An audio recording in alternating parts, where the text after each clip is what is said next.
मुख्यमंत्री देवेंद्र फडणवीसांच्या उपस्थितीमध्ये बंगळुरूमध्ये आर्ट ऑफ लिव्हिंगचा 45वा वर्धापन दिन पार पडला। यावेळेला फडणवीस योग साधना करताना दिसले। दरम्यान श्री श्री रविशंकर यांनी फडणवीसांची स्तुती केली। महाराष्ट्र में तो पिछले 10-12 सालों से मैं स्वयं आर्ट ऑफ लिविंग के साथ कार्य कर रहा हूं। जिस प्रकार से वाटर कंजर्वेशन में आर्ट ऑफ लिविंग ने कार्य किया, लोगों की जिंदगी बदल गई। गुरुदेव ने पूरे दुनिया के प्रमुखों को एक साथ लाकर वैश्विक शांति के लिए भारत का चिंतन ये उनके मुंह से कहलवाया। मैं ऐसा मानता हूं ये एक भारत की और हमारे विचारों की बहुत बड़ी जीत रही है। देवेंद्र जी तो हमारे आत्मीय हैं और इनका जोश, इनका प्रसन्न चित्त और शांत मन से ये हर उलझन को सुलझा देते हैं।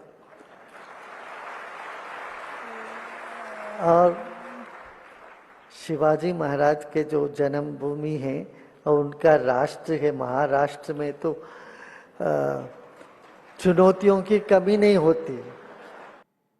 तर परदेशी प्रवासावर कोणताही अतिरिक्त कर नाही असं मोदींनी सांगितले। खासगी वृत्तवाहिनीने दिलेली माहिती खोटी असल्याचं पंतप्रधान मोदींनी ट्विट केलं। परदेश प्रवासावर निर्बंध लादण्याचा प्रश्नच उद्भवत नाही असं देखील पंतप्रधान मोदींनी म्हटलं।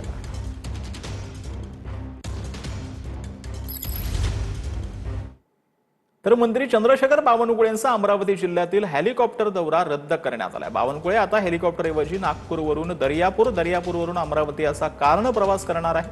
चंद्रशेखर बावनकुळे पूर्वीच्या नियोजित दौऱ्यानुसार नागपूर दर्यापूर अमरावती असा हेलिकॉप्टरने प्रवास करणार होते। त्यासाठी बांधकाम विभागाकडून दर्यापूरमध्ये प्रशस्त असं हेलिपॅडही युद्ध पातळीवर उभारण्यात आलेलं होतं। मात्र बावनकुळेंनी आता हा संपूर्ण प्रवास करणार असल्याची त्यांची ही माहिती जी आहे ती समोर आली।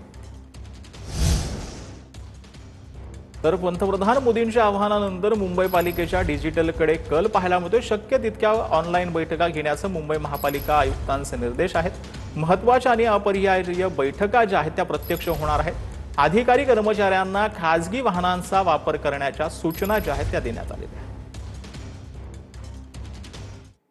तर मोदींच्या आवाहनानंतर आता सोलापूरमध्ये ग्राहकांनी सोनं चांदी खरेदीकडे पाठ फिरवले। ज्वेलर्सकडे जवळपास 20 ते 25% ग्राहक कमी झाल्याचे चित्र पाहायला मिळते। सोन्याचे भाव घसरल्यानंतर सुद्धा दुकानात खरेदीसाठी ग्राहकांची संख्या जी आहे ती कमीच आहे। तर जळगावमध्ये सर्वच प्रकारच्या खाद्यतेलाची विक्री दुपटीने वाढलेली आहे। पंतप्रधान मोदींच्या आवाहनाचा नागरिकांमध्ये उलट परिणाम पाहायला मिळतो। लॉकडाऊनच्या अफवेमुळे नागरिक जास्त तेल खरेदी करतायत असं विक्रेत्यांनी म्हटलं। मोदींनी केलेलं आव्हान आणि त्याच्याविषयी लोकांचा समज याच्यामध्ये थोडा गैरसमज आहे। लोकांना कुठेतरी असं वाटतं आहे की परत लॉकडाऊन सारखी परिस्थिती निर्माण होऊ शकते। आता माझ्या काउंटरनुसारच कधी मी विचार केला तर ज्यांचं कन्झम्पशन 15 किलोचं आहे ते आज माझ्याकडनं 30 किलो घेऊन जातात, डबल पर्चेसिंग करतात। तर या पर्चेसिंगमुळे परत मालाचं शॉर्टेज येणं स्वाभाविक आहे।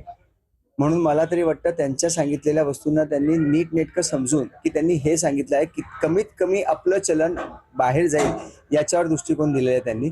म्हणून आपण कधी थोडंसं तेलाचा वापर कमी केला तर ते आपल्या हेल्थसाठी पण बेस्ट राहणार आहे आणि आपल्या इकॉनॉमीसाठी सुद्धा बेस्ट राहणार आहे। तर म्हणून त्यानुसार वापर केलेला कधी पण बेस्ट आहे।